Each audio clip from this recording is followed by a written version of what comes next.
Welcome back to our channel, Sarah and Chance Worldwide. I'm Sarah. And I'm Chance. And today we're going to be doing a sort of checklist for you. If you are planning a trip abroad right now, or even a trip not abroad, there's a lot of things you have to think about before you start actually leaving for your trip, and we want to make that as easy for you as possible.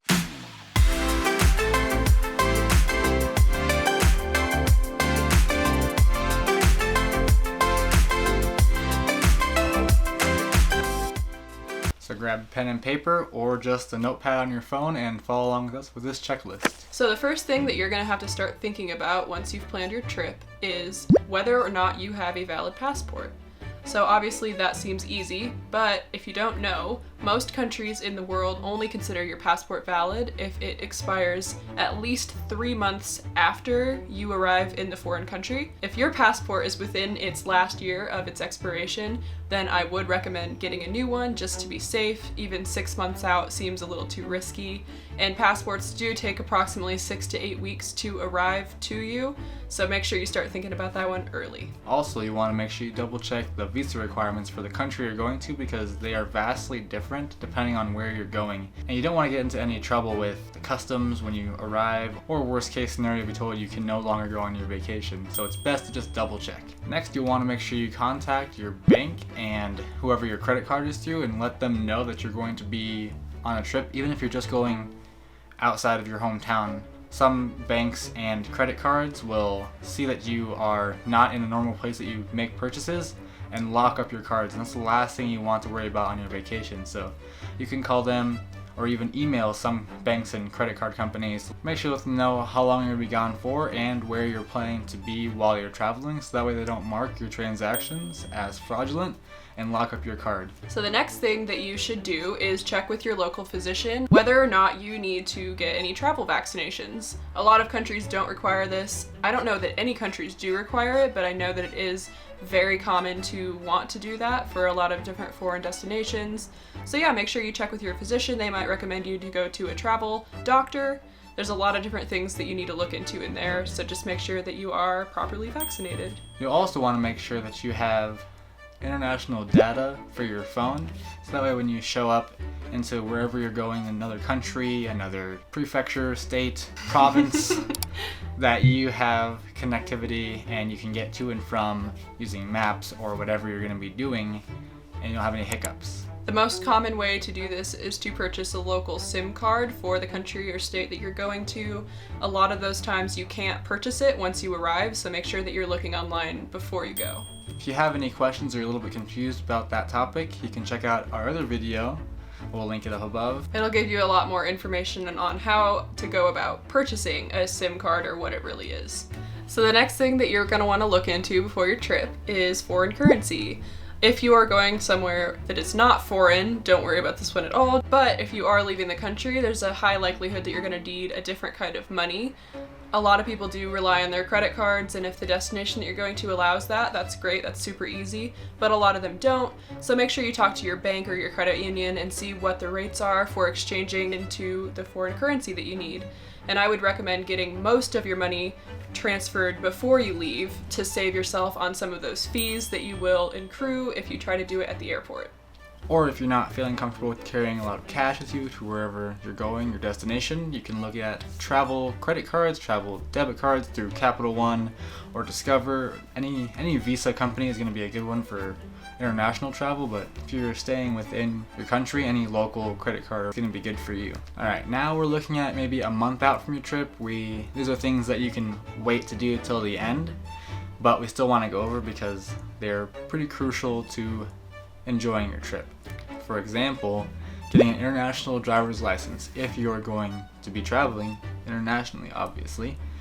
It's really easy. You can just go down to your local AAA office and pay probably about $20 USD, and they'll take your picture there and they'll give you the pamphlet, and that's it. Yep, you don't have to pass any sort of like permit test or driving test like you do in America to get your first one. You just have to prove that you have a valid one in your home country, and they will issue one for you for any other part of the world. This really is only necessary if you do plan on driving in the destination you're going to, but it's also so cheap that you might as well do it just in case. Also, double check if you have any endorsements on your card. Like, for example, I have a motorcycle endorsement on mine, and I want to make sure that if I go to any other country, I can also ride a motorcycle. Make sure that you have them check the box. It's super easy, it just might slip your mind. So another thing that you're going to want to think about is whether your plugs are going to work in the wall or in the outlets in the country you're going to. A lot of different countries will only have 2-prong or 3-prong outlets, and if your prongs don't meet that requirement, you are going to have to buy adapters. Those are really hard to come by once you're in the country that doesn't have the right outlets for you, so make sure that you buy those beforehand. Yeah, there are some crazy outlets around the world, so don't assume that your plug is going to work in the outlet in the country that you're going to be traveling to. Yep, this is important when you're thinking about your phone chargers or your laptop chargers or your hair dryers or your straighteners or pretty much any sort of electronic device that you use on a day-to-day basis. Now we're over halfway through our list. We're coming up to the last minute things, and thank you so much for sticking with us. Without any further ado, next thing you want to worry about is learning the best way to get from the airport to your first accommodation for where you're traveling to. Make sure, just in case you don't have any connectivity with your phone, something's going wrong, you have it written down, you've almost memorized how to get to your accommodation from the airport. That'll be really helpful after getting off those long overnight flights. You're going to be a little delirious. You're not going to want to have to think about it. Trying to connect to Wi-Fi in airports is terrible.